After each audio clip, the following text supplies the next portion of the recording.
In a small neighborhood, there was a boy named David. He was 18, full of dreams and hopes for a better life. He lived with his mother, Sarah, and his little sister, Lily.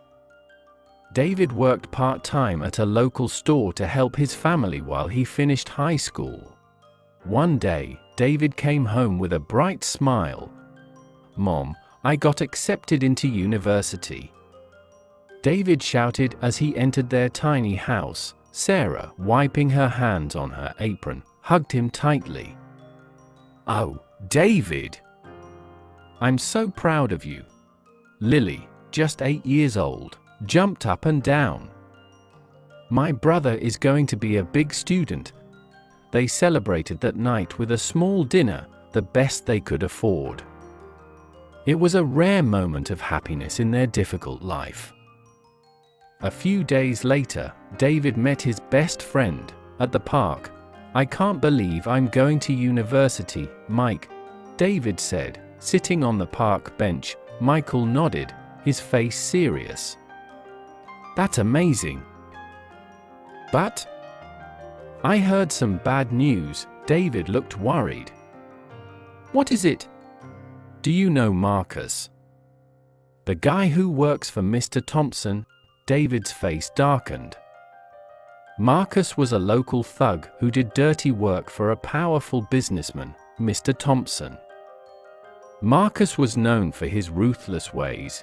"What about him?" David asked. "He's been asking about you. He heard you're going to university and thinks you'll make a lot of money. He wants you to join him, do some jobs for Mr. Thompson." David shook his head. "No way. I'm not getting involved with them. I want a better life," Michael sighed. "Be careful, David. Marcus doesn't take no for an answer." Weeks passed, and David tried to focus on his studies and his job. One evening, as he walked home, Marcus approached him. "David, my man." Marcus greeted him with a fake smile. David forced a smile. "Hi, Marcus, I hear you're going to university." "That's good. But, life's tough. You need money. Why don't you work with us? Just a few jobs." "I'm sorry, Marcus. I'm not interested." Marcus's smile vanished. "Think carefully, David. Mr. Thompson doesn't like rejection." David walked away quickly, feeling Marcus's eyes burning into his back.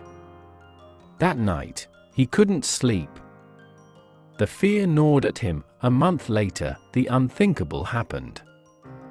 David was coming home from school when he saw smoke in the distance. His heart raced. He ran faster and faster, praying it wasn't his home. Their house was on fire, flames reaching the sky. Sarah and Lily were outside, crying, holding each other. Firefighters were trying to put out the fire, but it was too late. David collapsed on the ground. "Mom! Lily! Are you okay?" Sarah nodded, tears streaming down her face. "We're fine. But everything's gone."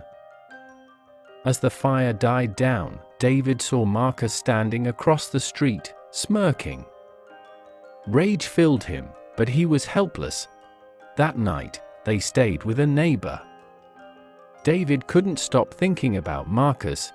"He did this," David said to Michael the next day. "He wanted to scare me." Michael looked worried. "You can't fight them, David. They're too powerful." David's dreams felt shattered, but he knew he couldn't give up. He had to stay strong for his family. The next day, he went to see Mr. Thompson. Mr. Thompson sat behind his large desk, a cigar in his mouth. Marcus stood by his side. David's voice trembled. "Why did you do this to us, Mr. Thompson blew out smoke. "David, it's nothing personal. Just business. Work for us, and your family will be safe." David's heart broke.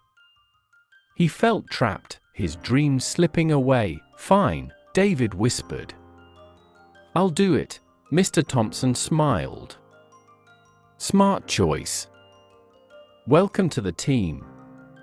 David walked out, feeling the weight of the world on his shoulders. He looked up at the sky, tears streaming down his face. He whispered to himself, "One day, I'll find a way out," but for now, his dreams were shattered, and his heart was heavy with the burden of his family's safety.